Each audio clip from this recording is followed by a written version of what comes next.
Bonjour à tous et à toutes. Aujourd'hui, dans les studios du Passe-Temps, il va y avoir une émission un peu particulière. Il ne va pas y avoir de camarades de la chose ludique, il ne va pas y avoir de chaussettes marionnettes, mais on va plutôt parler de choses barbares comme des rescrits fiscaux, Jack Lang ou la TVA. Mais ne partez pas. L'idée de cette émission, c'est de discuter du fonctionnement du monde du jeu et des différents acteurs sur un sujet d'actualité qui concerne tout le monde dans le monde du jeu et qui peuvent concerner aussi les clients que vous pouvez être. Euh, et on va passer une émission avec beaucoup d'invités, des gens prestigieux du monde du jeu et du monde du livre, que je vous présenterai un petit peu plus tard. Le jeu de société, en tant qu'objet culturel, a une histoire un peu particulière. Il existe depuis des milliers d'années, mais aujourd'hui, il n'est pas reconnu de la même manière que d'autres objets culturels comme le livre ou la musique. Et on se retrouve avec aujourd'hui des jeux auxquels vous jouez qui sont récents, et le milieu dans lequel on travaille est également récent, et quelques dizaines d'années. Et tout ce milieu s'est construit sur une notion à la fois floue et un petit peu évidente que le jeu ressemblait au livre. On se retrouve avec un monde du jeu qui est structuré en copiant ce modèle. On va avoir nos contrats d'édition qui sont repris des contrats d'édition du livre. On va avoir les logiciels comptables des boutiques qui sont repris de ceux des libraires. Et on va avoir un circuit de diffusion, des expériences d'édition ou de création assez similaires. Mais il y a quand même un certain nombre de différences.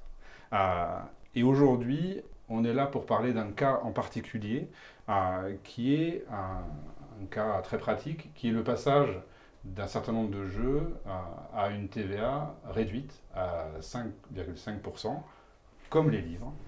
Et ce débat-là, en dehors des chiffres que ça peut représenter, il est fondamental dans notre microcosme, parce qu'il a des enjeux et des conséquences bien au-delà du simple chiffre bénéfice que peut gagner un éditeur ou une boutique grâce à cette marge nouvelle. Et l'idée de cette émission, c'est de faire parler tous les différents acteurs et actrices du monde ludique et du monde du livre pour avoir une vision globale de la situation aujourd'hui, des enjeux que ça peut représenter pour l'ensemble des acteurs, et des craintes, des potentialités d'avenir que ce changement apporte. Ce changement, il a été impulsé par les éditeurs de jeux, et du coup, on va leur donner la parole en premier pour savoir un petit peu comment on est arrivé à cette situation. Donc j'en profite pour me présenter. Je suis Benoît Turpin, je suis auteur de jeux et accessoirement président de la Société des auteurs de jeux, le syndicat des auteurs. Et autour de moi, j'ai Didier Fontana, qui est ludicaire, donc propriétaire d'une boutique de jeux, et qui est accessoirement trésorier du groupement des boutiques ludiques. Il y a aussi Christian Molinari, qui est président de l'Union des éditeurs de jeux et aussi éditeur de jeux. Et ici, on a Frédéric Maupomé, qui est un auteur scénariste de bande dessinée et président de la Ligue des auteurs professionnels, un syndicat du monde du livre. Bonjour. On va donc commencer avec toi, Christian, pour nous expliquer comment on est arrivé à cette situation aujourd'hui où se pose la question de changer le taux de TVA des jeux dans les boutiques aujourd'hui. Alors ça remonte à quelques années maintenant, déjà plus d'une dizaine d'années. Nous, en tant qu'éditeurs, on faisait des jeux de cette famille avec quiz, avec du contenu éducatif pour les enfants. Et on s'est posé la question, est-ce que notre produit pouvait bénéficier de ce taux réduit? Donc on s'est adressé à l'administration fiscale, on a fait une demande de rescrit, c'est ce on l'appelle comme ça, et on a eu un refus de l'administration fiscale. Donc on s'est arrêté là, on a appliqué le taux normal à 20% sur nos produits, et notre vie d'éditeur a continué ainsi. On s'est rendu compte ces dernières années sur les étals qu'il y avait de plus en plus de jeux, de produits qu'on considérait comme des jeux, qui étaient en TVA à 5,5. En creusant un petit peu plus, on s'est rendu compte que c'était des produits édités par des éditeurs de livres, historiquement éditeurs de livres, qui appliquent déjà ce taux réduit sur leurs ouvrages. Et ils ont donc appliqué le taux réduit également sur ces nouveaux ouvrages qui sortaient, qui s'apparentaient à des jeux de société. Donc ça crée une distorsion de concurrence entre les éditeurs de livres d'un côté et les éditeurs de jeux de société. Donc au sein de l'union des éditeurs de jeux, on s'est emparé du sujet pour faire en sorte que cette distorsion cesse. Donc on s'est d'abord approché du SNE, du syndicat national de l'édition, si je ne me trompe pas, pour leur demander d'agir en leur sein pour faire cesser cette distorsion et pour que le bon taux soit appliqué, le bon taux qu'on considérait 20%. On a eu une fin de non-recevoir, donc on s'est rapproché des services fiscaux pour en savoir un petit peu plus pourquoi il y avait cette distorsion-là. Et donc, en allant voir les services fiscaux, on s'est rendu compte que finalement, c'était probablement une méconnaissance de notre côté de cette définition du livre, de ce que c'était un livre. Et il existe une définition fiscale du livre qui est décrite dans les textes de loi. Et ce qui permettait aux éditeurs de livres de sortir ces ouvrages-là avec un taux à TVA réduite. Donc pour essayer de faire bouger les lignes, on a décidé avec l'Union de solliciter les éditeurs de l'Union des éditeurs pour faire des demandes de rescrit et essayer d'obtenir des taux réduits sur certains des ouvrages qu'on considérait répondre à la définition fiscale du livre. Ce qui a été fait et effectivement certains ouvrages ont reçu, certains jeux ont reçu une réponse positive ayant entraîné l'application du taux réduit sur certains jeux. Depuis, l'objectif c'est d'essayer de faire bouger les lignes au niveau du ministère. Pour l'instant, il ne se passe rien.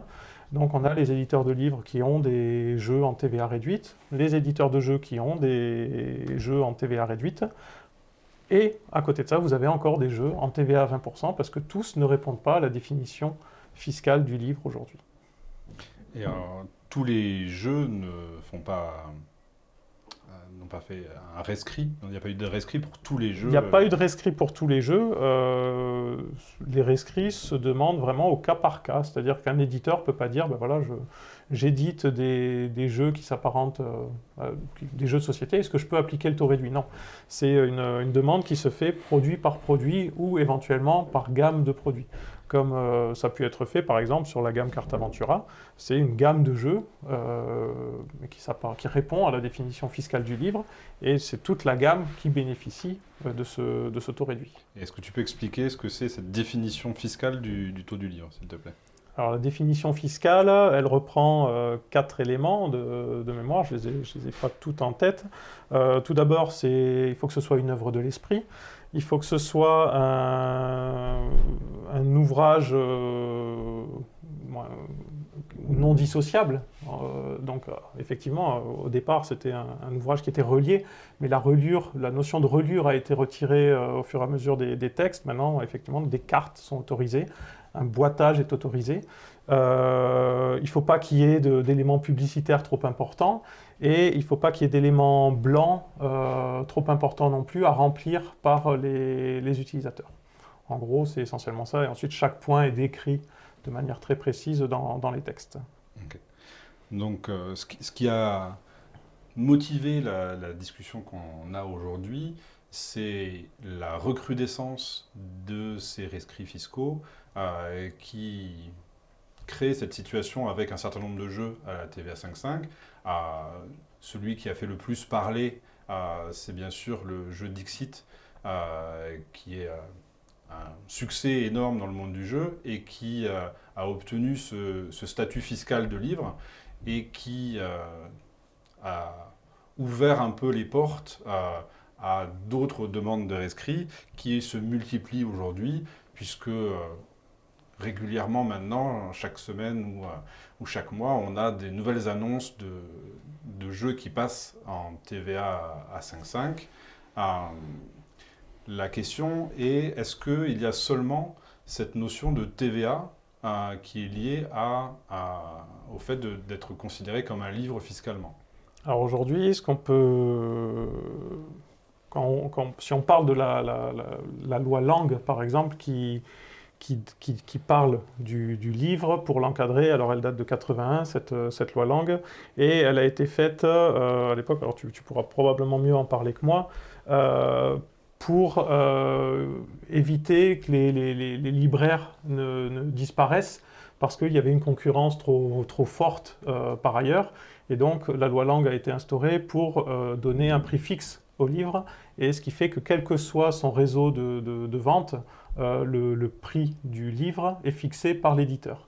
La seule autorisation marge de manœuvre, elle est d'une remise de 5% maximum pouvant être appliquée par la boutique, par le revendeur.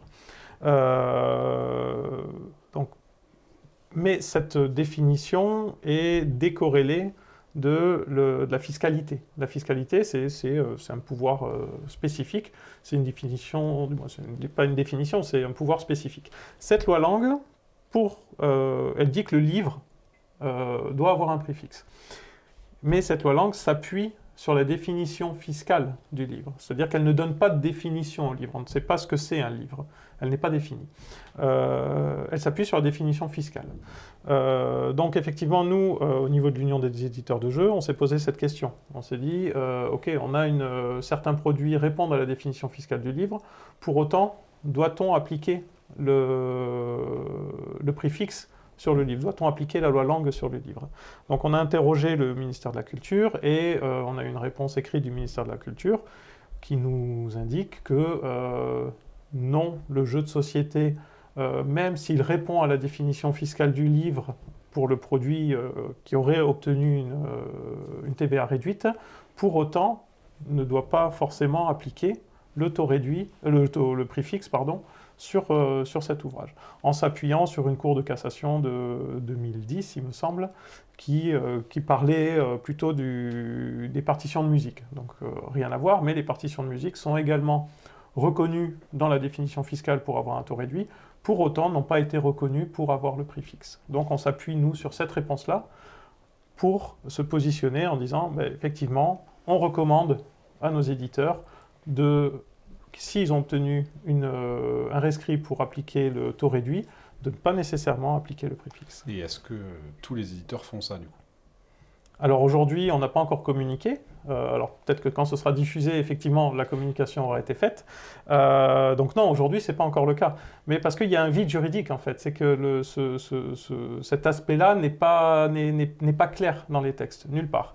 Donc l'éditeur est libre d'appliquer la loi Langue ou de ne pas l'appliquer. Donc effectivement, aujourd'hui, vous pouvez trouver des jeux qui ont une TVA réduite avec un prix fixe et d'autres qui n'auront pas de prix fixe. Ok. Et qu'est-ce que ça a comme impact, ce changement de TVA pour les éditeurs, concrètement? Alors, concrètement, sur le changement, c'est simplement le prix public. Alors aujourd'hui, on n'a pas modifié nos prix publics, mais ce taux de 5,5, effectivement, il y a 14,5 points qui reviennent, qui sont redistribués sur toute la chaîne de valeur. C'est-à-dire que là, quand on avait un prix à 10 € hors taxe, qui était vendu 12 € TTC en prix public, si on laisse le prix à 10 € hors taxe, il devrait être à 10,55 en prix public. Aujourd'hui, quand on a un prix à 12 € TTC, il reste à 12 € TTC et il va être à 11 € et quelques hors taxe. Et donc, toute la chaîne de valeur est calculée sur ce prix hors taxe. C'est-à-dire que les auteurs sont payés sur le prix public hors taxe, les distributeurs sont également une remise sur ce prix public hors taxe, etc. Donc, il y a une redistribution sur toute la chaîne de valeur. Donc, l'éditeur a également une marge un peu plus importante, qui est toute relative, parce que ces dernières années, on a quand même, du moins depuis le Covid, on a des fortes augmentations nos coûts de production. Entre le transport, entre l'augmentation des prix des matières premières, il y a quand même le prix des produits qui a été contenu jusqu'à présent et ça a permis un petit peu on va dire de compenser cette hausse pour l'instant, mais malheureusement ça ne pourra pas durer longtemps. Ok. Et du côté boutique, quel impact ça a pour vous concrètement au quotidien, ces différents taux de TVA et cette situation avec la loi Lang qui est appliquée ou pas à certains de tes produits? Alors, concrètement, nous, on est en bout de chaîne, c'est-à-dire juste avant le client final. Donc, pour une boutique, Christian l'a dit, voilà, sans réfléchir, on va dire que pour nous aussi, c'est une augmentation de notre chiffre d'affaires, en fait, enfin une meilleure marge, quelque part. La marge ne change pas, mais on gagne plus sur le même produit parce qu'on reverse moins de TVA, tout simplement. Ce qui nous pose question, là où on s'interroge, c'est, dans un premier temps, certains voient ça comme un bienfait d'avoir un prix unique pour, si la TVA 5.5 implique un prix unique, c'est-à-dire loi Lang, si ces deux choses sont corrélées, dans ce cas-là, ça diminue les effets de concurrence qu'il peut y avoir, notamment avec les géants que peuvent être Amazon, ou des disparités qu'il peut y avoir avec des grandes surfaces ou des choses comme ça, puisque tout le monde peut acheter le même jeu au même prix, quel que soit l'endroit où il l'achète. Donc ça, on va dire que c'est l'aspect positif. Et puis, il y a d'autres questions qui se posent sur des aspects plus techniques. C'est que contrairement au milieu du livre, où la pratique du retour se fait abondamment, nous, quand on achète les jeux, c'est en ferme. C'est-à-dire que si j'ai décidé d'acheter 200 Dixit et que finalement, je me suis trompé, moi, dans ma décision, et qu'il n'y en a que 10 qui se vendent, il m'en reste 190, et je les solderai bien. Sauf que la règle sur la loi Lang, c'est qu'on ne peut pas solder un produit soumis à cette loi-là avant 2 ans. Et ça, c'est pas quelque chose qui est habituel dans nos pratiques. Donc là, il y a un gros questionnement là-dessus, enfin un questionnement de fait, on sait qu'on ne peut pas le faire. Quand je dis on sait, ce genre d'émission peut permettre à ceux qui ne le savent pas de le découvrir et de prendre conscience de cet état-là. Troisième chose, c'est que s'il y a un prix fixe, on va se retrouver soumis au fait que si on nous grignote notre marge, c'est-à-dire si on nous vend les produits un peu plus chers et que le prix indiqué au dos de la boîte, lui, n'a pas bougé, c'est nous qui allons gagner moins d'argent. Donc ça fait partie de ces questions-là. Celle-là est un peu plus annexe, étant donné que les éditeurs n'ont pas non plus intérêt à nous faire disparaître vu qu'on vend leurs produits. Et est-ce que les éditeurs se sont interrogés sur les répercussions que ça pouvait avoir sur les boutiques de ce passage à la TVA 5.5 et potentiellement la loi Lang associée? Alors sur la TVA 5.5, il y a encore une fois la partie fiscale n'a pas d'impact sur la boutique, mis à part effectivement de devoir changer son taux qu'elle va appliquer au moment de la vente. Au niveau de la loi Lang, c'est pour ça qu'on s'est posé la question, doit-on l'appliquer ou pas?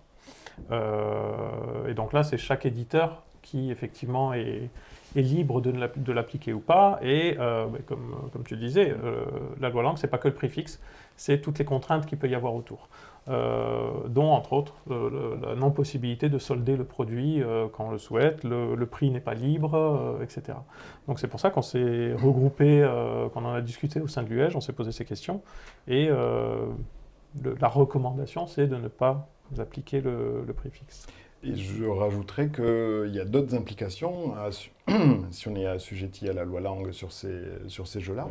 C'est que, ça on le verra tout à l'heure avec la partie de ceux qui travaillent déjà dans le monde du livre, c'est que y a des choses à reverser, notamment quand on va vendre un Dixit à une collectivité qui va ensuite le prêter à une médiathèque, une ludothèque, qui va ensuite, dont plein de gens vont avoir l'usage de cet ouvrage.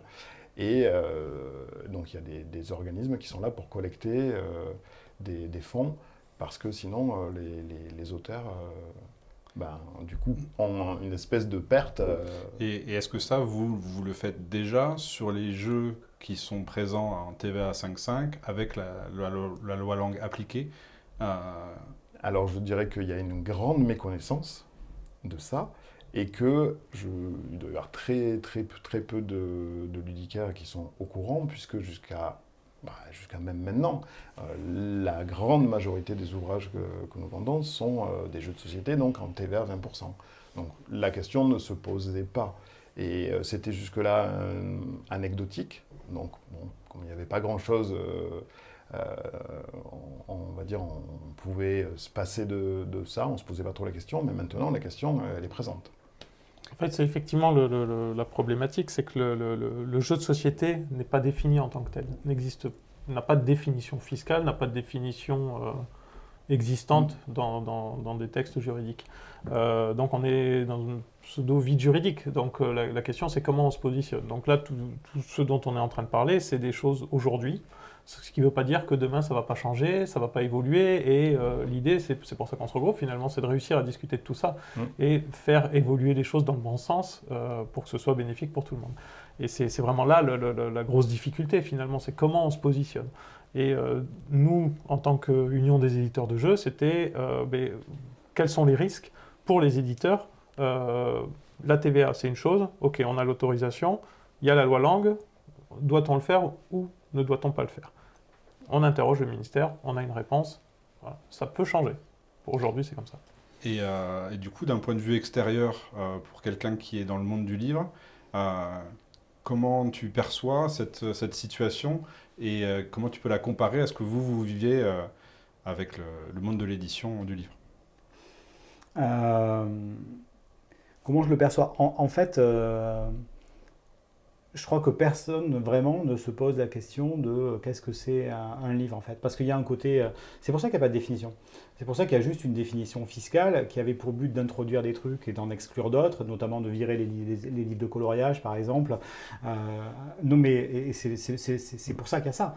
Mais en fait, fondamentalement, tout l'écosystème du livre, il est basé sur le fait de dire que. Mais c'est quoi un livre? C'est ça. Là, vous voyez bien, ça c'est un livre. Et donc, il n'y a pas plus de réflexion que ça sur ce que c'est un livre finalement. Et du coup, toutes ces interrogations, elles sont hyper intéressantes. Moi, je pense aussi de notre côté à nous, de se poser la question, parce que autour dans l'écosystème du livre, il y a certes l'objet livre, qui a un auteur, un éditeur, etc., qui va se retrouver en librairie, mais il y a tout un écosystème autour. Il y a les structures de prêt, les bibliothèques, il y a toutes les structures d'aide, le Centre national du livre, il y a tous ces gens-là, finalement, travaillent sur le livre, mais dans le fond, c'est quoi un livre, en fait, finalement. Donc c'est vachement intéressant. Et vous êtes impacté de quelle manière structurellement par cette TVA à taux réduit et cette loi langue qui y est parfois associée en permanence pour vous, pour nous, c'est toujours... et pas forcément pour nous? La loi langue, elle a été créée pour sauver grosso modo, pour protéger les librairies et surtout le fait qu'il y ait beaucoup de librairies en France. En France, on est un pays où il y a beaucoup de librairies. À l'époque, ça a été très très combattu, notamment par les supermarchés, par les espaces culturels Leclerc, etc., qui ne voulaient pas entendre parler de prix fixe parce qu'ils voulaient pouvoir se servir notamment du livre comme produit d'appel, par exemple, pour faire venir des gens et qu'ils achètent aussi autre chose. Donc c'est pas une loi c'est une loi qui vont toucher les auteurs très indirectement, mais qui a directement touché toute la chaîne de distribution. Qu'est-ce qu'elle a comme impact? Elle a un impact majeur, c'est que c'est l'éditeur qui fixe la rémunération quand même grosso modo de tous les acteurs, quoi. Puisqu'il va fixer la rémunération de l'auteur dans son contrat en fonction du prix public, que la remise, c'est-à-dire en fait la rémunération du libraire, elle est aussi en fonction de ce prix public et elle est un pourcentage qui va être négocié et qui peut être extrêmement variable pour un même livre d'une librairie à l'autre. Donc on va dire le partage de la valeur du channel est quand même structuré autour d'un prix qui est fixé par l'éditeur lui-même. Voilà. Ensuite, il y a sur les auteurs directement, il n'y a pas un gros impact, hormis des choses qui sont venues se greffer après, sur la question notamment des droits SOFIA que tu as évoqué, c'est-à-dire tout le système qui permet de gérer le droit de prêt, ce qui n'existe pas dans le monde du jeu. En gros, dans une bibliothèque, on peut aller emprunter des livres, et donc il a été mis en place une société, un organisme de gestion collective qui s'appelle la SOFIA, qui a pour but justement de collecter de l'argent dû au fait que quand les gens vont emprunter des tonnes de livres, moi le premier en bibliothèque, on peut considérer qu'il y a un manque à gagner pour les auteurs et pour les éditeurs. Et donc la SOFIA est un organisme qui va récupérer ce droit de prêt, et elle va le récupérer auprès des libraires qui vendent leurs livres à des bibliothèques en fait. Voilà, donc en fait, chaque fois qu'un libraire vend un livre à une bibliothèque, il y a une remise maximale autorisée qui est supérieure à 5%, qui doit être 9, si je ne dis pas de bêtises, et en plus de ça, il va payer un pourcentage du prix fixe du livre à la SOFIA pour générer de l'argent à la SOFIA. Et qu'est-ce que fait la SOFIA avec cet argent? Eh bien, elle va le redistribuer aux auteurs et aux éditeurs. Elle va aussi notamment s'occuper de payer une partie de la retraite complémentaire des auteurs, voilà, faire en gros des choses, et puis elle gère aussi de l'action culturelle, etc. Bon. Donc, mais ça, c'est quelque chose qui est venu se greffer après, finalement. D'accord. Et d'un point de vue syndicaliste du monde du livre, quel est ton point de vue sur la démarche des éditeurs et du monde du jeu pour avoir ces rescrits fiscaux et cette TVA à 5,5? Moi, il y a énormément de vides et de trous juridiques partout dans le monde de la propriété intellectuelle en général, dans tout ce qui touche aux artistes-auteurs, donc aux auteurs de livres, et puis aux auteurs aux plasticiens, aux auteurs de jeux de société, etc. Il y a des trous partout, franchement. Donc, il y a plusieurs manières d'envisager d'avoir des réponses. Et une première option, c'est de poser la question et de demander à un ministère de dire, bon, mais alors, comment il faut qu'on fasse? Dans la vraie vie, ça ne marche pas très bien, en fait, ça. Dans la vraie vie, la plupart du temps, on n'a jamais de réponse. On a une réponse au bout de plusieurs années, et cette réponse, elle n'est pas si nette que ça, des fois. Enfin, c'est pas toujours très, très clair, en fait, ce qui se passe. Donc, la deuxième manière, c'est voilà, finalement, ce que vous avez fait, c'est-à-dire un travail de groupe, de dire, en fait, on va essayer de trouver un système ensemble, et puis en plus, voilà, comme ce que vous faites aujourd'hui, d'en discuter aussi avec d'autres acteurs et de réfléchir ensemble, pour ensuite essayer de proposer une norme et une manière de fonctionnement. Je pense que ça pourrait être ça l'idée, au ministère. Donc, nous, par exemple, faire des rescrits fiscaux, on le fait en fait, de temps en temps sur des sujets, parce qu'on n'a pas de réponse, du ministère, et donc on finit par faire des tonnes de rescrits. On regarde les réponses, et les réponses, c'est pas toujours les mêmes, parce que chaque rescrit, c'est un cas d'espèce, il n'est pas opposable par les autres, etc. C'est compliqué. Mais des fois, c'est un moyen qui est pertinent pour interroger la puissance publique, en fait. Et je pense qu'il y a des questions, voilà, bim, voilà, maintenant elle est là la question, il va falloir y répondre, quoi.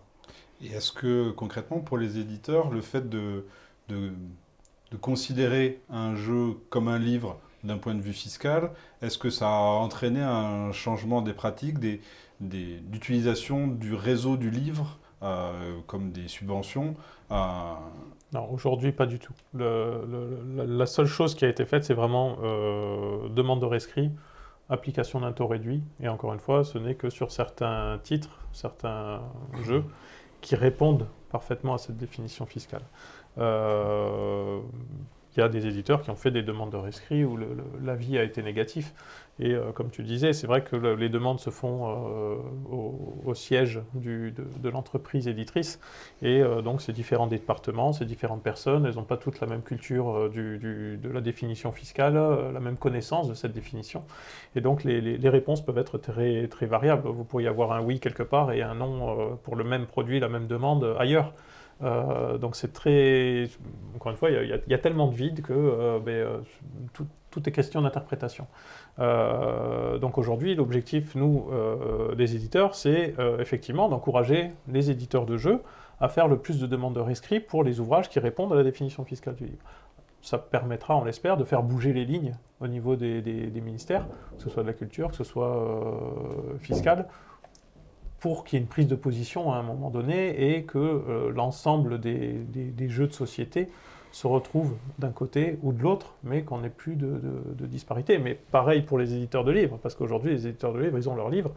Mais si aujourd'hui on en est là, c'est qu'ils ont sorti des produits qui étaient un peu entre les deux. Mais parce que cette définition a ouvert aussi la porte petit à petit. Tu parlais des livres de coloriage, effectivement, qui ont été exclus. Mais à côté de ça, ils ont autorisé les ouvrages qui avaient des cartes, les ouvrages qui avaient des boîtes. Cartes, boîtes, on arrive vite dans le jeu, quoi. Donc, éléments imprimés, ok, on a du plateau. Voilà, je dirais que c'est les pouvoirs publics qui ont ouvert cette brèche quelque part. Donc, à eux, soit de la refermer, soit de la clarifier. Okay. Après, autour de ça, tout sur la question des aides, tout le tissu, on va dire structurel, qui est autour du livre, comme j'ai dit, il ne se pose pas la question de savoir ce que c'est un livre. Donc en fait, une agence régionale qui va se retrouver avec une aide au titre de j'ouvre une librairie par un auteur de jeu, par une boutique de jeux de société, psychologiquement, elle n'est pas prête. Hein.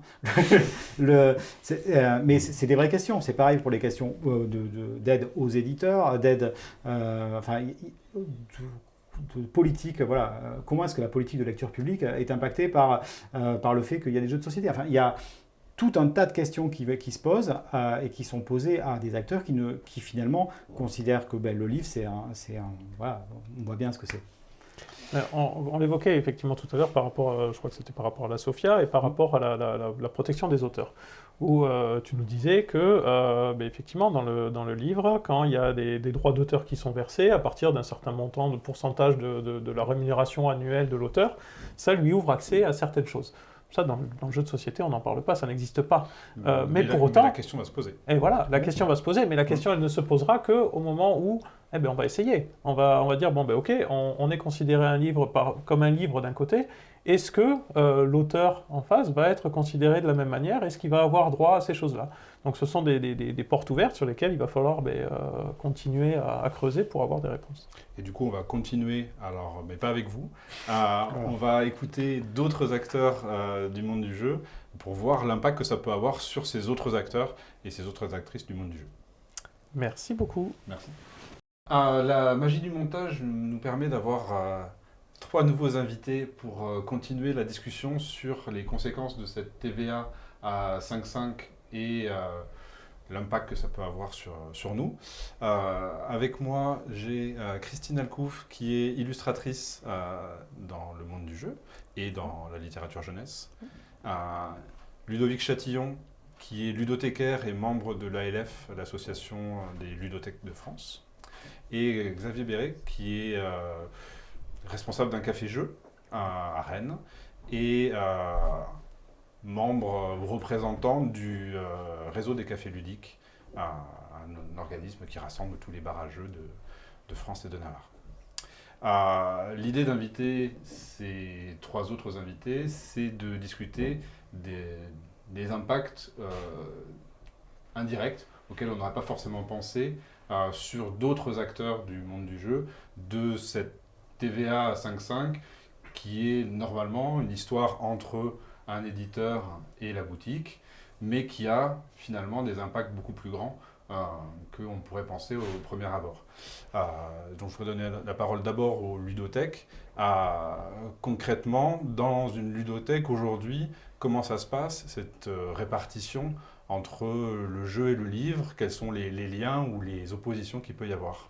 Alors, la ludothèque a toujours utilisé des médias comme le livre-jeu ou des choses comme ça qui font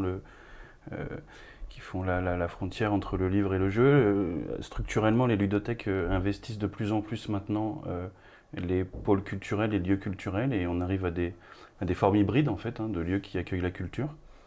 Ça a des impacts principalement en fait, ces décisions sont prises pour des questions de subvention. Originellement, une ludothèque est soutenue par la CAF pendant sa mise en route, sa construction. Et ensuite, après, donc ça c'est sur de l'investissement, et ensuite sur du fonctionnement, la CAF va accompagner sur des animations ou des achats. C'est pas forcément suffisant. Le pays manque cruellement de lieux ludiques, en tout cas de ludothèques. Et donc du coup, assez récemment, de par l'intérêt de réunir en fait plusieurs médiums culturels comme le jeu et le livre, et la musique et le cinéma, la DRAC, donc la Direction régionale des affaires culturelles, commence à financer les achats en fait, de jeux sur des projets un peu particuliers. C'est au cas par cas, c'est sur dossier. Il faut que ça soit accompagné effectivement quand même d'un pôle culturel où il y a quand même du livre et de la lecture, parce que ça reste quand même dans un protocole de lecture, de soutien à la lecture pour tous. Maintenant, la TVA à 5,5 sur les jeux, nous, ça a un impact au-delà de considérer le jeu, et là, nous, on est tous d'accord comme étant un objet culturel, ça va avoir un impact sur ces subventions-là, hein, dès lors où le ministère de la Culture reconnaît aussi qu'est-ce qu'un jeu de société, qui y a des auteurs de jeux, qui y a des éditeurs de jeux, etc. Une fois que tout ce groupe en fait, de professionnels sera nommé, le ludothécaire il va aussi en bénéficier par la reconnaissance de son métier aussi et de l'intérêt de l'objet ludique. Ça c'est une première chose, donc du coup ça va remettre en lumière en fait, les pratiques sur le jeu de société. Puisqu'on peut très clairement espérer que un des avantages de ces rescrits fiscaux et du fait que le livre puisse être considéré comme un jeu fiscalement, dans la définition, le jeu est alors considéré comme une œuvre de l'esprit et donc se rapproche du livre et donc a une légitimité plus grande pour obtenir ces subventions de la DRAC et rentrer dans ce moule culturel qui est déjà en place avant l'arrivée de... Ouais, c'est un avenir possible, effectivement, qui est pour l'instant qu'on espérerait, parce que pour l'instant, les CAF, en fonction du territoire où on est, les budgets ont été réduits et donc les ouvertures de lieux sont assez rares, pour être soulignées. Ça a d'autres impacts. Donc imaginons qu'effectivement ces subventions soient plus importantes parce que plus reconnues, parce que le jeu reconnu comme étant, comme le livre, avec un aspect social très fort, d'intergénération, de soutien à la parentalité, etc.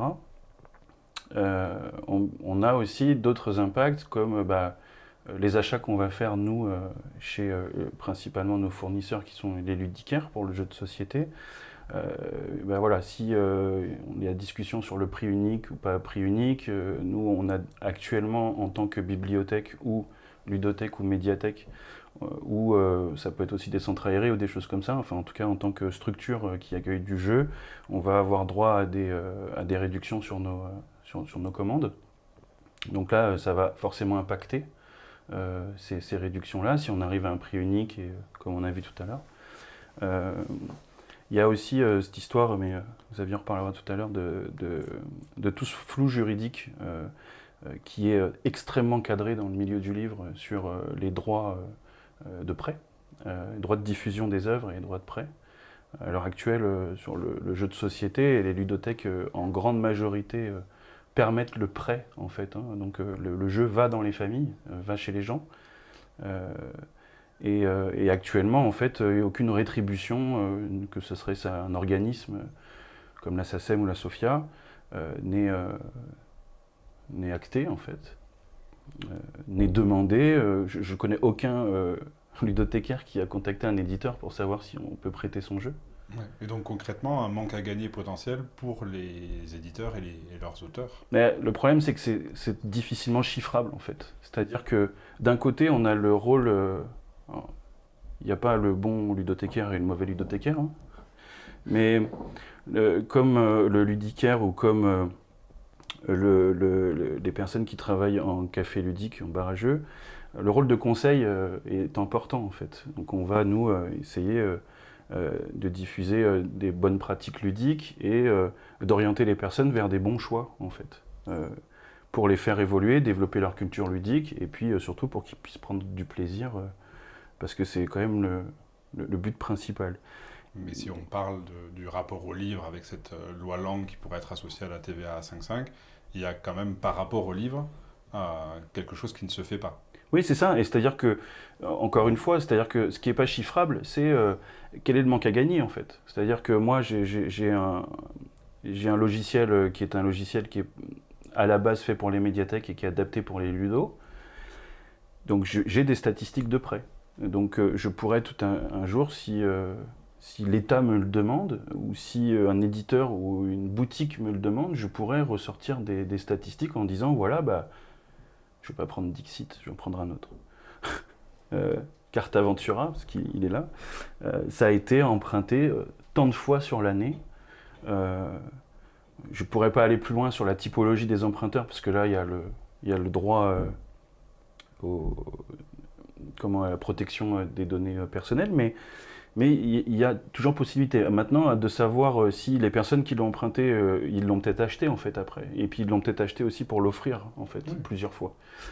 J'ai eu le cas sur Packet Chips récemment, où en fait j'ai fait une soirée, il a tourné, il y a eu une quinzaine de joueurs qui ont tourné sur le jeu, et puis au final, les gens sont venus me voir, parce qu'il y a ça aussi, il y a des gens qui l'achètent et qui ne viennent pas me dire en fait c'était super, je l'ai acheté du coup, et puis je l'ai acheté pour un tel et un tel. Il y en a la majeure partie des gens ne viennent pas me le dire. Ouais. Donc ça, j'ai pas de retour possible par rapport à ça.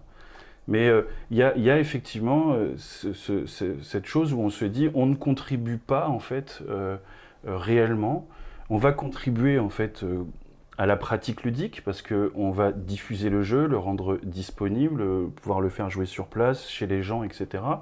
Mais on ne contribue pas en fait à la rémunération et cette valeur ajoutée en fait du jeu. Alors qu'on est en bout de chaîne. Ouais. Et les cafés ludiques, ils sont dans une situation un peu similaire. Partiellement oui, parce pour une grande part des cafés ludiques et des bars à jeux, on ne fait pas de prêt. Là aujourd'hui, ce que nous parle Ludovic, c'est vraiment sur les droits ouverts aux auteurs de livres, sur les prêts dans les bibliothèques et médiathèques. L'ouverture de ce droit-là, par un organisme collecteur, si on rapproche au livre, ce serait peut-être la Sophia, elle est à l'acte d'achat, on en a parlé tout à l'heure avec un ludicaire. Il y a d'autres systèmes qui existent, mais si on se rapproche de la Sophia, c'est celui-ci. Aujourd'hui, dans les bars à jeux, il n'y a pas cette problématique-là du droit de prêt, parce que massivement, on fait peu ou pas de prêt, contrairement à l'une des vocations des ludothèques. Par contre, on a d'autres interrogations, d'autres points de vigilance sur, et là on pourra le partager avec les festivals de jeux par exemple, sur l'accès public aux jeux de société, qui, comme dans le livre aujourd'hui où l'accès public est relativement souple, ou en tout cas n'ouvre pas de droits spécifiques, si on applique la même chose, très bien, mais au moins c'est acté. Aujourd'hui, il y a un flou, il y a un vide juridique sur l'usage public. Juste en 2 mots, la différence d'usage public, qu'est-ce que c'est ? C'est pas le fait de prêter un jeu pour qu'il soit joué chez les gens, c'est le fait de recevoir des gens pour qu'ils y jouent dans les locaux. Publics. Et du coup, effectivement, dans des locaux publics, du coup, vous venez tous les 3, vous faites une soirée jeu en bar à jeu, on va vous faire jouer à plusieurs jeux que vous n'aurez pas achetés et pour lesquels vous ne verserez aucun droit à quiconque. Et bien cet usage-là, en théorie, il n'est pas permis, puisque les jeux sont vendus par nos ludicaires à usage privé, pour le cercle familial, les voisinages, l'entourage proche. Mais il est hors de question de faire jouer des dizaines de personnes tous les jours. Ouais. Et ça, c'est aussi une question et un droit qui interroge, qui interpelle depuis longtemps, et pour lequel le flou est insécurisant. Oui, ce qui rejoint un peu toute la situation dont on a parlé précédemment, d'avoir aucune information concrète sur la manière dont on doit se comporter en tant que professionnel du monde ludique par rapport aux différents points légaux, puisque à la fois on a du mal à avoir des interlocuteurs du pouvoir public, d'avoir des réponses surtout, et puis je pense que ces gens-là n'ont pas les réponses non plus, donc on est en effet dans cette histoire de flou. Je voulais rajouter une chose parce que mon métier fait que je côtoie beaucoup de médiathécaires et donc de pratiques en fait qui sont liées au livre et à la lecture pour tous. Et en termes d'animation, par exemple, c'est vrai que mes collègues reçoivent des conteurs, des auteurs, des lecteurs, des spectacles, des choses comme ça. Donc, en fait, des artistes qui viennent soit faire des dédicaces, mais en tout cas faire de la lecture, présenter leur métier, etc. Dans le milieu du livre, c'est acté, il y a des nomenclatures, enfin, je veux dire, la question ne se pose pas, et il y a des tarifs, en fait, qui sont proposés. Dans le milieu du jeu de société, en fait, c'est des pratiques bénévoles, pour l'instant. C'est-à-dire, on fait venir un auteur, l'auteur, il est content, il va sortir de chez lui, il va présenter son jeu, il va le faire jouer, il va l'expliquer, il va peut-être faire des dédicaces, parce que ça peut se faire aussi en boutique, de plus en plus maintenant. Mais l'auteur, il va faire ça sur son temps libre, rarement sur son temps de travail, ouais. Voilà. Non, mais nous, on va considérer que c'est sur son temps libre, parce qu'on ne va pas le rémunérer. Donc, on va lui demander gentiment, et puis s'il accepte, on sera content, et tout le monde va être content, et on va se dire, bon, bah, c'est cool, on a passé un bon temps, mais on ne va pas aller plus loin pour se demander, ok, mais là, il s'est amusé, il était content, il a vécu une bonne soirée, mais en même temps, il était en train de faire de la promotion, ou il était en train de faire son travail, et on a peut-être défrayé son logement, enfin, c'est même un minimum, nous, en tout cas dans le service public qu'on fait, ou son transport, mais il n'a pas de cachet, quoi. Il a pas de... Et ça, c'est des choses qui interpellent aussi, en fait. Parce qu'il y a aussi, dans le milieu de la ludo, l'actuel média, ludothèque, etc., bah, ce parallèle, il se fait directement, en fait. C'est vraiment confronté. Oui, et bon, ce flou qui pourra peut-être être résolu par cette comparaison au livre de manière légale, fiscale, bah, ça réglera peut-être des problèmes, mais ces problèmes, ils ont un impact financier pour les boutiques, pour les éditeurs, mais qui ont aussi un impact financier pour nous, illustratrices et auteurs. Toi, en tant qu'illustratrice, qu'est-ce que tu évoques cette situation, ce changement dans le monde ludique? Alors, par rapport, pour revenir sur la question des dédicaces, des salons, etc., c'est effectivement une situation qu'on connaît parce qu'il y a des salons du livre pendant lesquels il y a la possibilité de faire des animations, pendant lesquels il peut y avoir des séances de dédicaces aussi. Et ça, c'est plutôt bien encadré. En tous les cas, les syndicats, jusque-là, ont quand même donné des directives qui, pour certaines, sont appliquées de manière assez classique. Dans d'autres cas, c'est encore un petit peu compliqué. Mais en tous les cas, il y a une voie commune autour de ça. C'est vrai que dans le monde du livre, du jeu, c'est un petit peu... ça reste dans le côté familial et dans le côté, on s'arrange aussi comme on peut. Je pense que de toute façon, c'est intéressant d'avoir une concertation et en tous les cas d'être de plus en plus conscient des besoins des uns et des autres et du fait que quand on est illustrateur ou illustratrice de jeu ou auteur, autrice de jeu, on a envie d'en faire un métier et dans une démarche de professionnalisation, il faut être en mesure de rémunérer les différents acteurs. Oui. Ce qui n'empêche pas d'être compréhensif, mais en tous les cas, que ça soit quelque part dans le coin de la tête, ça me paraît pas mal. Oui, et puis si le monde du jeu se modèle sur le monde du livre, et là très concrètement avec ce rescrit fiscal, et du coup il y a aussi, si on se modèle sur le monde du livre, il faut aussi appliquer certaines façons de fonctionner, notamment en festival ou en animation ou en présentation, chose qui ne se fait encore très très peu aujourd'hui dans le monde du jeu de société. Bien sûr. Et concrètement, est-ce que toi, tu as l'impression que les illustrateurs et illustratrices seraient impactés par ce changement de TVA ou cette mise en place de cette loi langue pour certains jeux? J'ai le sentiment que ça serait au même titre que les auteurs, dans le sens où, comme les auteurs, pour beaucoup, on est payé avec une proportionnalité par rapport au prix, au chiffre d'affaires fait par l'éditeur. Et du coup, si l'éditeur a un chiffre d'affaires qui est un petit peu augmenté, normalement, on gagne un petit peu plus, dans toute logique. Et veiller à maintenir une valeur dans la chaîne du jeu, effectivement, ça me paraît important. Après, à voir comment ça s'articule et s'il y a la possibilité d'avancer encore. Mais moi, pour l'instant, déjà, cette proportionnalité, c'est quelque chose qui fait sens pour moi avant de parler d'augmentation de pourcentage ou ce genre de choses. Alors du coup, moi, je vais le faire et je vais changer de casquette et prendre la casquette d'auteur de jeu et de syndicalistes en défense des auteurs, puisque du point de vue des auteurs et des autrices, de notre point de vue, il y a 2 impacts principaux dans ce changement. Le premier, il est lié à la TVA à 5,5. Concrètement, ça fait gagner 15 points de marge à l'éditeur, puisque à prix de vente égal, il gagne 15% de son chiffre d'affaires en plus. Bien sûr, comme tu l'as dit Christine, la proportionnalité fait que un auteur ou une autrice gagnera 10 ou 15 centimes de plus sur le jeu, puisque sur une base du prix public hors taxe plus importante.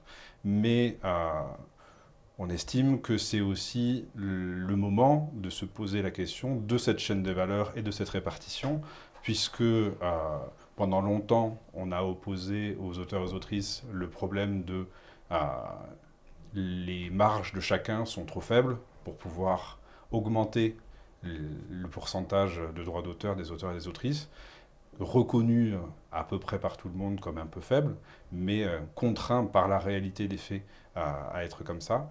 Aujourd'hui, s'il y a 15 points de marge en plus, ça peut être l'occasion de se poser la question de qu'est-ce qu'on en fait. Est-ce qu'on en fait un moyen de compenser le coût des matières premières qui ont augmenté? Est-ce qu'on en profite pour réintégrer la production en France ou en Europe pour faire des produits écologiques qui coûtent plus cher, mais du coup on économise? Ou alors est-ce qu'on réorganise un petit peu la chaîne des valeurs pour répartir la richesse produite de manière un peu différente? Et bien sûr, nous, on prône une réflexion au moins sur ce sujet-là, puisque c'est l'occasion de le faire. Si on ne le fait pas maintenant, on va se retrouver dans quelques années avec la situation figée, et ça sera trop tard.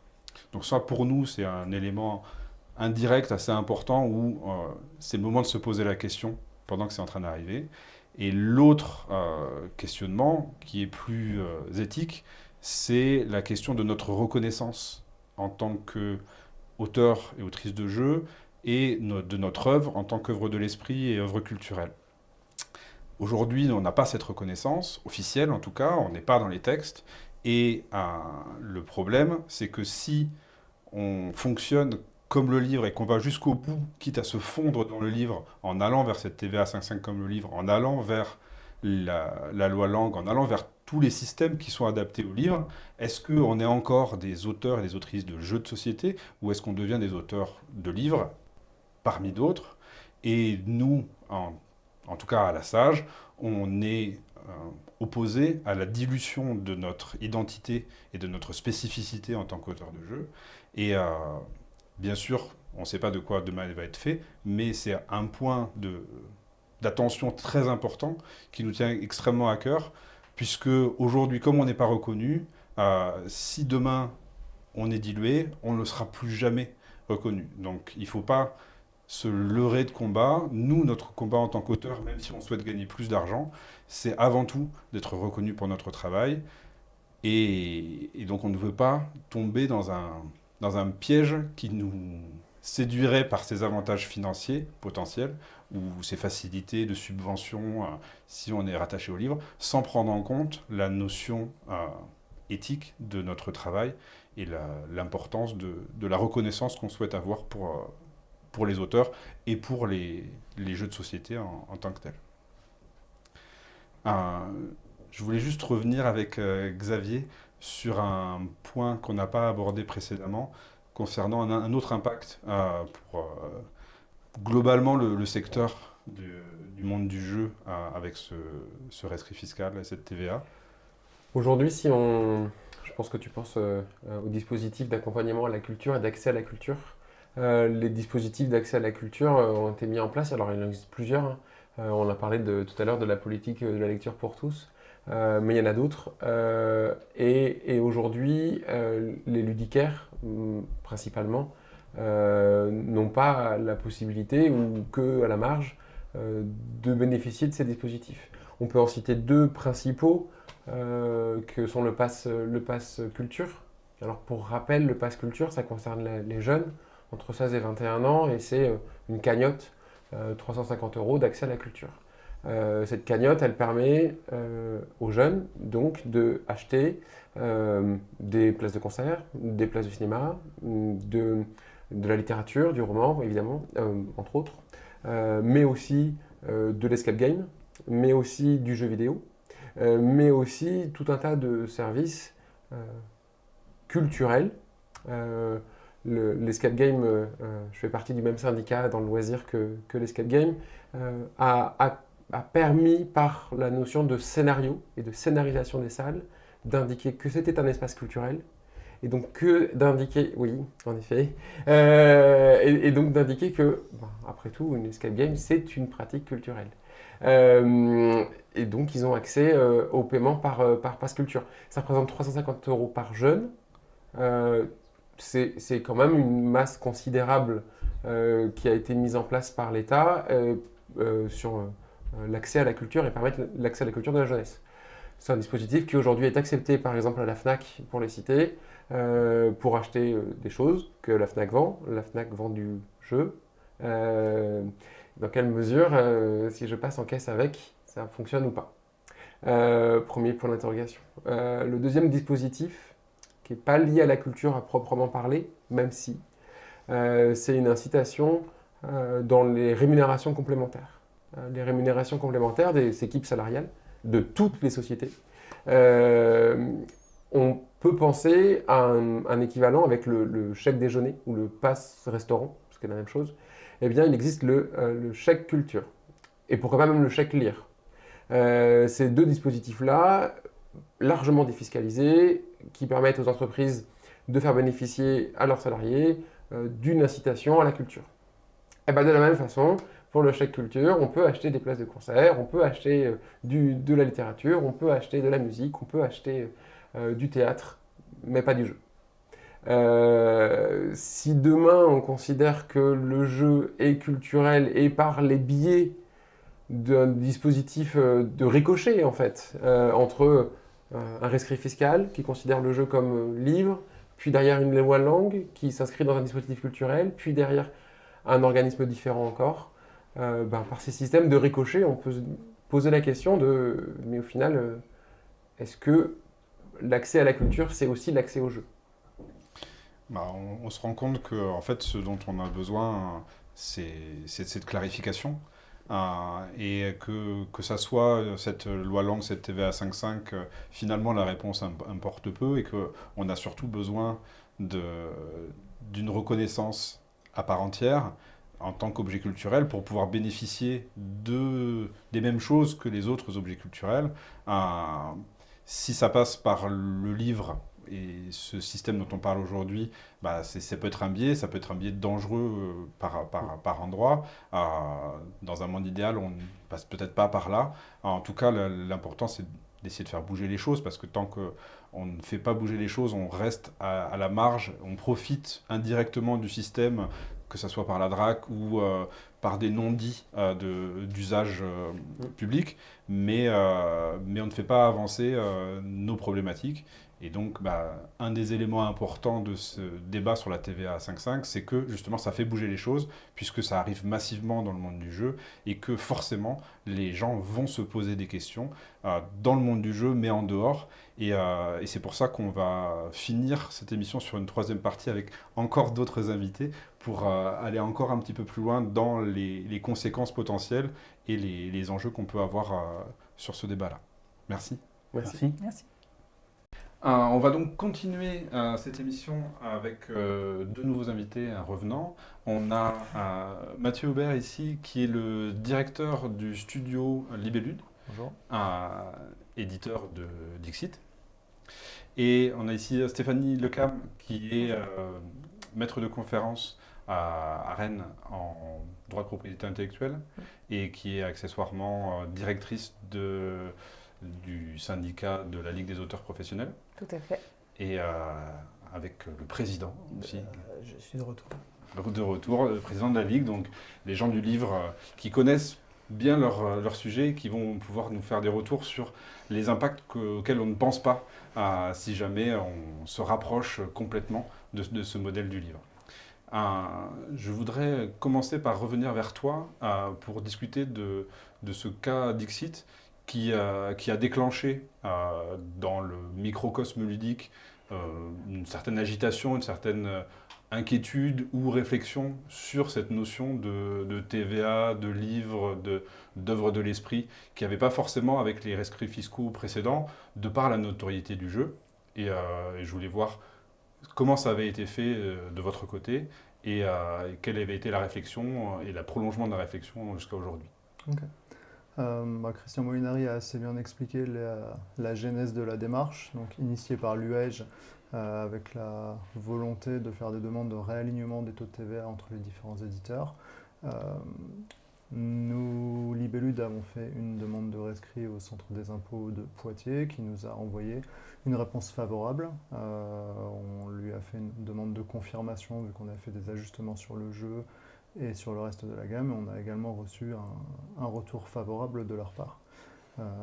Comme d'autres éditeurs, dans les mêmes temps de passage, on a choisi d'appliquer ce taux à 5,5 et on s'est également posé la question, mais assez peu posé la question, de devoir appliquer ou non la loi Lang. Et comme on a considéré que le taux de TVA à 5,5 était un avantage et fiscal et donc financier, on a eu du mal à concevoir qu'on ne puisse pas y aller en allant prendre les contraintes de la loi Lang, donc on a choisi de prendre le dispositif de la loi Lang sur Dixit. Et pour toi, c'est quoi ces contraintes que tu as décidé de te rajouter finalement volontairement? Alors, je vais commencer par les avantages, mais ils ont déjà été évoqués. On ne peut pas toucher au prix du jeu dans la limite de 5% sur du privé et de 9% sur des collectivités, ce qui fait que des gros faiseurs en vente en ligne ne seront plus concurrentiels de boutiques de centre-ville, par exemple. Pour autant, ça vient empêcher ces derniers de faire notamment des opérations promotionnelles. Asmodée fait souvent son 2+1, 2 jeux achetés, un jeu offert en juillet. Dixit est de fait exclu de ce dispositif, donc ça c'est contraignant. Dans certaines discussions avec les grandes surfaces, c'est aussi une complexité que le prix puisse être imposé, vu qu'ils sont généralement un peu plus libres sur la manière dont ils fixent leur prix. Ok. Et pourquoi ne pas avoir suivi la recommandation, les réflexions de la WEJ? Je pense qu'on a anticipé, les discussions ont plutôt lieu après, et on a beaucoup discuté avec Christian Molinari et pas mal de membres de la WEJ ces derniers temps. On réfléchit à se réaligner, on est en train de mesurer les impacts, et ils ne sont pas tant financiers que juridiques, c'est-à-dire qu'on essaie de mesurer ce qui est le mieux d'y être ou de ne pas y être à un moment où le législateur viendra poser des questions. Mais dans un premier temps, on a une envie de se rapprocher de la position de la WEJ, et ça va quand même poser des questions à 4, 5, 6 ans de ce que va être le jeu, ce que va être le statut du jeu, ce que vont être les contraintes qui devraient s'appliquer si on a un taux de TVA qui est favorable. Okay. Et du point de vue du monde du livre, le fait de partir sur cette loi Lang, est-ce que c'est des contraintes auxquelles on ne pense pas, hein, de rentrer dans ce monde du livre finalement avec les deux pieds? Je ne sais pas s'il y a des contraintes, en tout cas la loi Lang elle est plus vue dans le milieu du livre comme la possibilité en tout cas de garantir aux libraires une survie face à des grandes surfaces qui sont évidemment hyper concurrentielles, et puis surtout elle garantit la diversité culturelle parce que on voit bien tous les livres ne sont pas dans les centres commerciaux, et heureusement qu'il y a ces petits libraires pour assurer la diffusion d'un tas d'œuvres, et j'imagine que si l'on transpose, moi je vois plutôt une conséquence positive plutôt que négative de l'application de la loi Lang au milieu du jeu. D'accord. Et parce que les ludicaires parlaient du problème du droit de retour qui existe dans le monde du livre et pas forcément dans le monde du jeu. Est-ce que tu pourrais un peu préciser ce que c'est exactement? Bien sûr, alors c'est vrai qu'il faut peut-être faire un détour par la propriété intellectuelle. D'abord, peut-être poser que le livre, c'est une notion à géométrie variable. C'est-à-dire qu'il y a cette existence juridique au sein du droit fiscal. Et puis elle a une autre, alors je ne dis pas une autre signification, mais enfin en tout cas la notion a une autre fonction au sein du code de la propriété intellectuelle, puisqu'elle va nous permettre de dire ce qui est protégé ou non au titre du droit d'auteur, et ensuite de déterminer les clauses, enfin plutôt les dispositions légales qui vont s'appliquer aux clauses contractuelles. Et il se trouve qu'il y a dans le code de la propriété intellectuelle un certain nombre de dispositions légales qui concernent le contrat d'édition de livre. Et c'est vrai que si l'on compare, ou plutôt si l'on associe le jeu au livre, il y aura un certain nombre de conséquences juridiques qui pourront en découler. C'est-à-dire que les contrats que les auteurs et éditeurs signeraient seraient des contrats d'édition au même titre que les auteurs de livres, avec effectivement ces possibilités de prévoir des retours qui auront des impacts notamment sur la rémunération des auteurs. Je ne sais pas si on... Oui, juste, alors, le retour, pour être clair, donc, dans le monde du livre, il y a une pratique qui est largement répandue, qui est que en fait, fondamentalement, les libraires sont des espèces de dépôts-ventes. Ils ont la possibilité de retourner leurs livres non invendus à leur distributeur, qui leur fait donc un avoir, et ensuite, grâce à cet avoir, ils vont faire venir des nouveaux livres. Ça leur permet de faire tourner leur stock. Ça a aussi des avantages pour les éditeurs. Ça permet de faire des mises en place beaucoup plus massives parce que du coup, le libraire a naturellement moins peur de dire bon, ok, j'en prends 50. Si jamais ça avait été du ferme, il n'en aurait peut-être pris que 10. Donc voilà, en fait, c'est juste une question commerciale. Il y a des livres pour lesquels il n'y a pas de possibilité de retour. C'est au départ une pratique qui est très normée. En gros, on ne peut retourner un livre que 3 mois après qu'il est sorti et jusqu'à 1 an. C'est ça l'idée générale. Qui a ensuite été étendue pour certains types de livres, pour certains éditeurs. Et moi, à ma connaissance, les éditeurs qui laissent des très grosses possibilités de retour, il y en a même qui laissent une possibilité infinie de retour sur leur livre. Le livre est sorti il y a 20 ans, vous l'avez en stock, vous pouvez me le renvoyer. Ne s'en portent pas plus mal. Parce que, justement, en fait, du coup, les libraires n'ont aucune crainte à prendre leur livre chez eux, en fait. Mais c'est pas, je veux dire, c'est pas lié, c'est vraiment une pratique commerciale. C'est pas lié à la loi Langue, c'est pas lié non plus au fait que c'est un livre. Un diffuseur de jeux de société pourrait décider, à supposer que ce soit viable économiquement, etc., et intéressant et tout ça, mais de donner des possibilités de retour, en fait, à dire vrai. Par contre, ça a un impact sur le contrat d'édition de livres, qui du coup prévoit cette possibilité, afin de ne pas payer à un auteur des droits d'auteur sur des livres qui n'auraient pas été vendus parce qu'ils vont revenir dans l'avenir. Donc il y a un système qui existe de provision sur retour, c'est-à-dire au début de la vie d'un livre, on va se laisser une marge et en disant c'est pas parce qu'il y a 10 000 livres qui sont partis chez les libraires que vous en avez forcément vendu 10 000. On va garder un pourcentage de marge et on verra l'année prochaine comment ça s'est passé, si on en a revenu ou pas. Voilà. D'accord. Et qu'est-ce qu'il peut y avoir d'autre comme élément dont on ne se rend pas compte dans le monde du jeu à partir du moment où on rentre dans ce système du livre à part entière? Il y a plusieurs conséquences. Là, j'en vois déjà 2, par exemple. La première, ce serait qu'on consacrerait une obligation d'exploitation permanente et suivie du jeu. C'est-à-dire qu'on distingue vraiment cette obligation au sein du contrat d'édition du livre, et donc nécessairement ça engagerait davantage les éditeurs de jeux. Et puis la deuxième conséquence qu'on peut envisager là, c'est les obligations en matière de reddition de comptes, qui sont beaucoup plus renforcées dans le secteur du livre, puisque donc pour le moment elles sont annuelles. Elles vont peut-être devenir semestrielles, mais pour avoir discuté avec certains d'entre vous, il semble que vous êtes plus ou moins déjà sur des présentations de comptes semestriels, donc ça ne devrait pas poser problème. C'est simplement que les informations qui doivent être indiquées dans ces redditions de comptes sont précisées par le Code de la propriété intellectuelle, et peut-être effectivement que ça nécessiterait un ajustement. Voilà. Oui. Et peut-être aussi un ajustement du coup chez les distributeurs qui doivent pouvoir donner les informations nécessaires à l'éditeur afin qu'il puisse rendre les comptes. Voilà, donc c'est un impact qui est un peu un impact de travers, ça, mais qui est là. Un autre impact auquel on peut penser, c'est que nous, en tant que syndicat d'auteurs, on participe à des négociations avec le syndicat national de l'édition. De fait, toutes les décisions qui sont prises lors de ces négociations, on va aboutir à un accord qui va être acté, de fait, tout ça, ça va impacter immédiatement tous les éditeurs de jeux de société qui ont un certain nombre de leurs jeux qui sont considérés comme des livres. Et à ce moment-là, vous n'aurez pas participé nécessairement à la discussion. Alors que peut-être qu'on aurait pu prévoir un cas particulier qui vous aurait concerné, auquel simplement les représentants des éditeurs de livres ne peuvent pas penser parce que ce n'est pas leur métier n'est pas le vôtre. Voilà. Donc il y a ça comme impact. Ouais, qui pourrait d'ailleurs avoir comme conséquence très pratique de vous soumettre à des difficultés très concrètes parce qu'elles concerneraient particulièrement le jeu et donc nécessairement par rapport à ce que tu disais sur la prise en considération de la singularité de cet objet particulier, on serait à côté, quoi. Donc,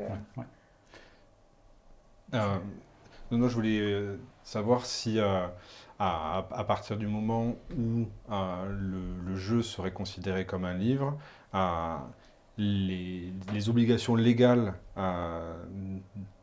tomberaient directement sur les éditeurs, ou est-ce qu'on imagine que la manière dont c'est géré ferait que finalement il pourrait passer complètement inaperçu dans le paysage du livre et rester comme ça de manière mais en cachée. Fait, il n'y a pas un shérif du livre en fait qui va faire le tour de tout le monde pour voir si tout le monde se comporte bien.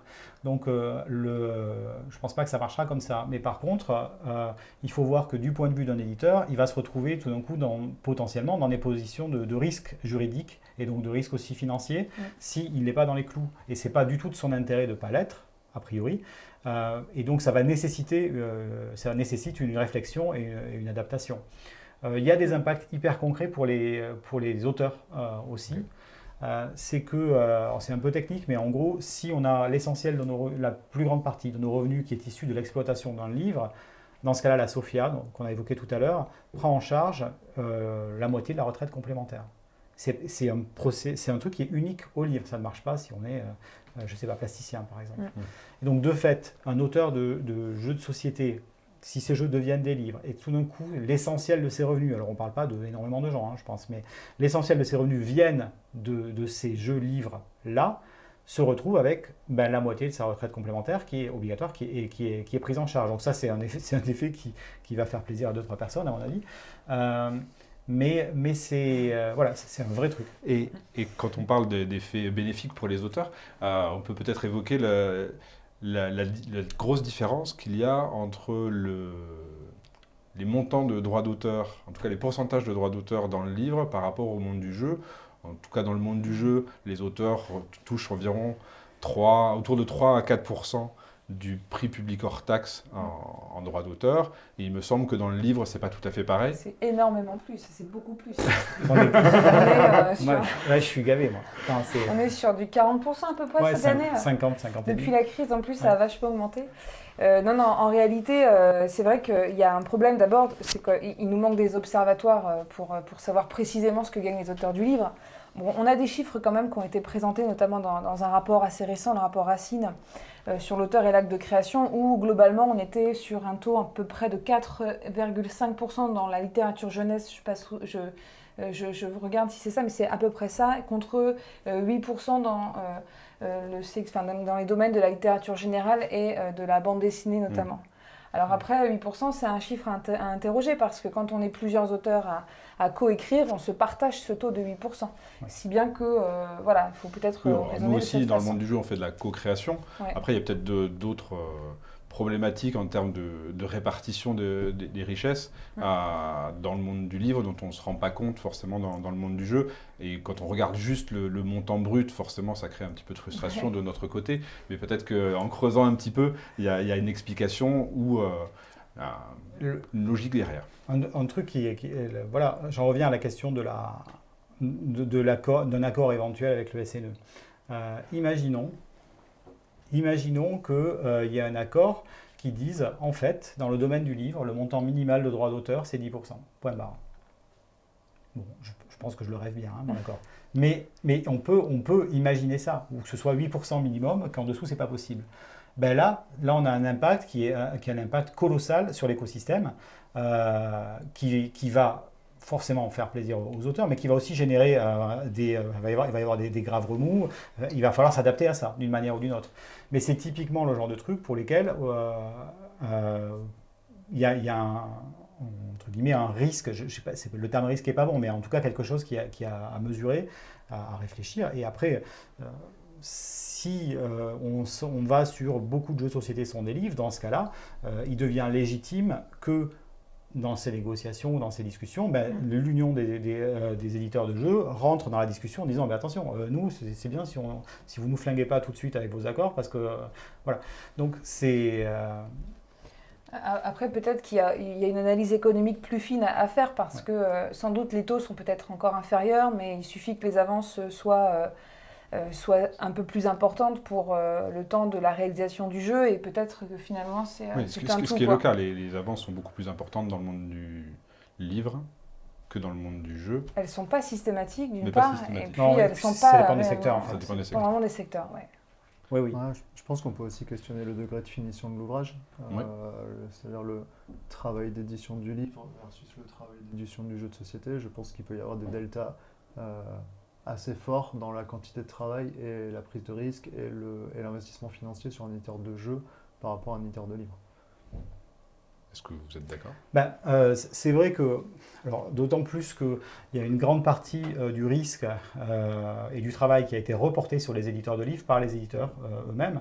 Aujourd'hui, la plupart des auteurs, enfin des illustrateurs de littérature jeunesse, la plupart des dessinateurs de bande dessinée, ils ont chez eux un scanner de haute qualité, ils font eux-mêmes les scans, ils font le nettoyage des planches, ils font parfois, souvent le montage des pages eux-mêmes.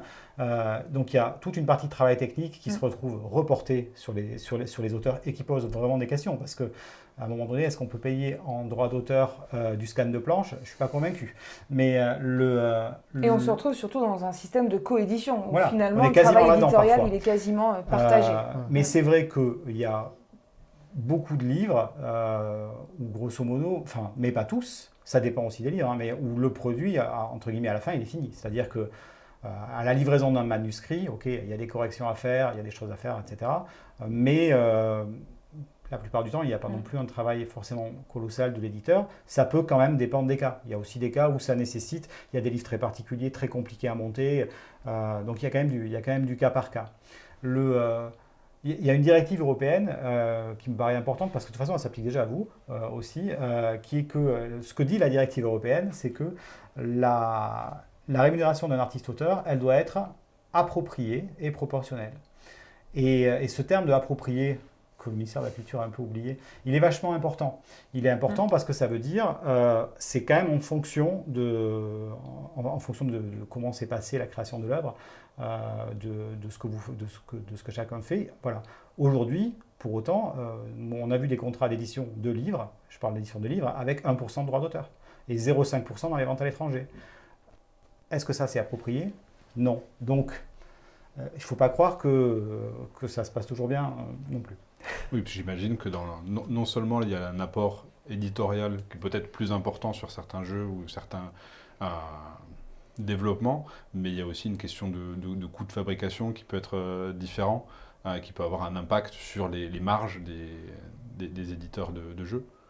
Oui, aujourd'hui, fabriquer un jeu de société, ça coûte cher, et depuis 2 ans, ça coûte encore plus cher. Donc, l'idée pour moi, c'est pas de ne pas re-questionner la chaîne de valeur, mais oui, l'investissement financier à la sortie d'un jeu sur un tirage de grande quantité, il est important.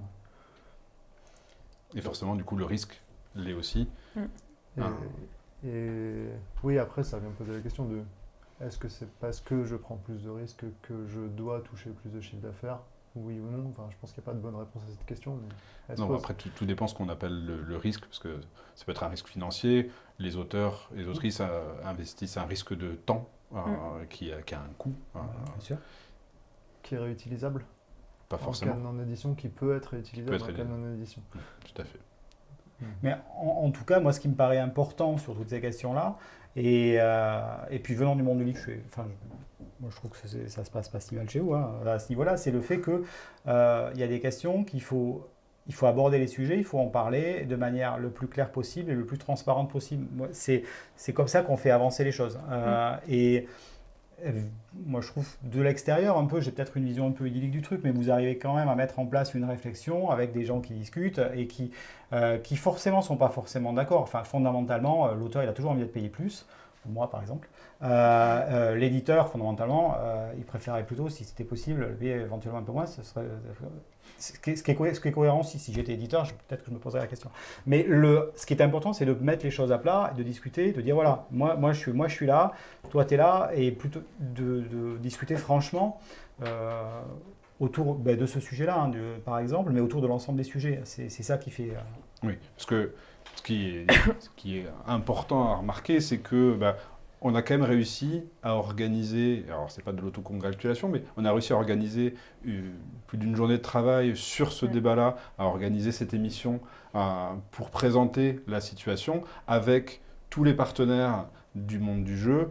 Et le constat, c'est qu'on est globalement d'accord sur la plupart des points, qu'on a tous envie de travailler dans la même direction, qu'on a tous des efforts à faire pour apprendre à communiquer, à échanger davantage, mais qu'on a l'envie de le faire et on espère que ça va durer et qu'on va pouvoir continuer à travailler ensemble. Et c'est aussi le but de cette émission et de ces 2 journées pendant lesquelles on travaille sur le principe de travaillons ensemble pour essayer de trouver des solutions, de trouver des réponses aux questionnements qu'il y a à présent sur la TVA, mais plus généralement sur tous les sujets qui touchent les différents acteurs.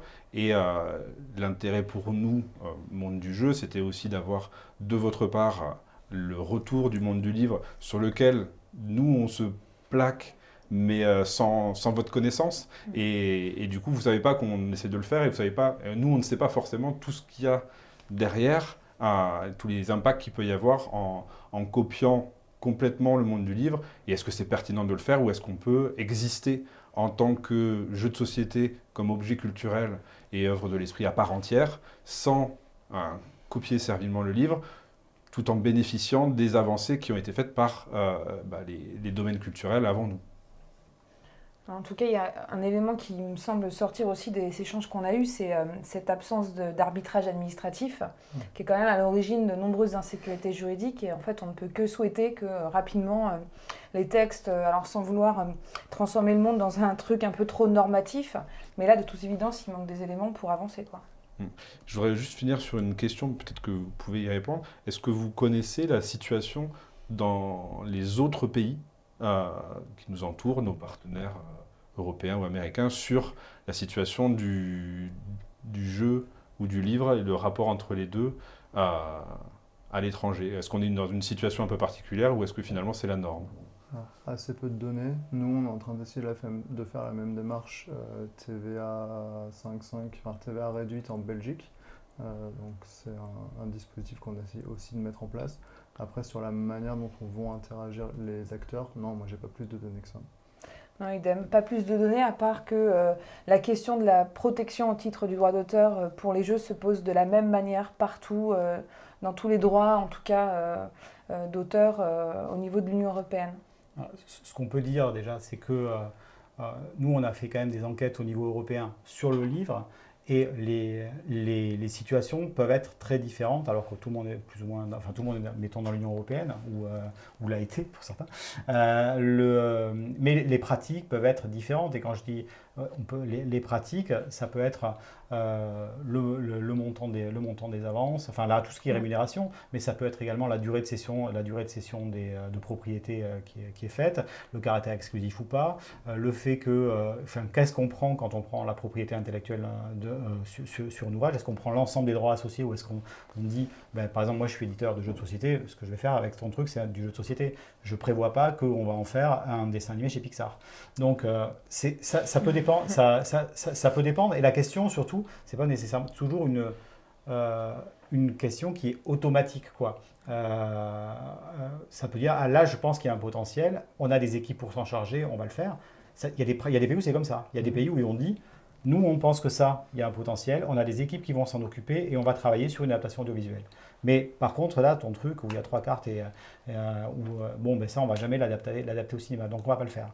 Et donc on te laisse les droits, si tu veux faire quelque chose avec, tu les fais. Donc c'est suivant les pays, les pratiques sont différentes. En France, nous dans le livre, on est clairement dans un cadre où l'éditeur fondamentalement prend tous les droits sur la durée de la propriété intellectuelle sans se poser de questions. Et là encore, c'est pas forcément approprié. Alors nous, de notre côté auteur, on a nous des retours de la SAS, qui est notre équivalent allemand, qui ont eu des victoires récentes avec les pouvoirs publics allemands. Ils ont obtenu récemment l'intégration des jeux de société dans l'équivalent de l'ISBN, c'est-à-dire qui va leur permettre de gérer le droit de prêt avec le système de l'équivalent de la SOFIA en France. Donc ça, ils l'ont obtenu. Ça vient d'être publié. Et le gouvernement a promis de poursuivre cette intégration d'œuvres culturelles en rentrant les jeux dans leur équivalent de la BNF, avec un dépôt légal qui participerait à cette intégration avec les autres objets culturels en Allemagne. Donc nous, on espère bien sûr avoir ce genre de réponse, ou au moins des réponses des pouvoirs publics français, pour pouvoir avancer dans ce sens-là, dans ce sens de cette reconnaissance et de clarification de la situation. Tu pourras poser la question parce que, aux Allemands, du coup, parce que dans le monde du livre, en Allemagne, il y a des normes, on va dire, c'est pas tout à fait des normes, mais c'est des tarifs qui sont reconnus comme étant une rémunération équitable sur certains livres, en disant, bon, ben ça devrait être, ça, à tant de pourcents, c'est équitable, etc. Est-ce que, du coup, vos homologues travaillent dans la même direction ou pas? Ça a été long à obtenir, hein, ceci. Et la dernière chose, c'est qu'ils ont fait une demande auprès du Parlement européen pour obtenir une TVA à taux réduit pour les jeux de société, puisqu'ils estiment, eux, que la démarche doit se faire au niveau européen et pas au niveau national. Et donc, eux, leur but, c'est de passer par l'Europe pour obtenir ce changement-là. Je vous remercie sincèrement et je remercie tous ceux qui étaient là précédemment pour avoir participé à cette émission, à ces journées de travail. J'espère que ça vous a intéressé, que vous avez appris des choses sur le monde du jeu et sur les évolutions de ce monde du jeu et les comportements des différents acteurs, où on a vu qu'on était plutôt volontaires et motivés pour avancer ensemble. Merci beaucoup et à bientôt. Merci Benoît. Merci.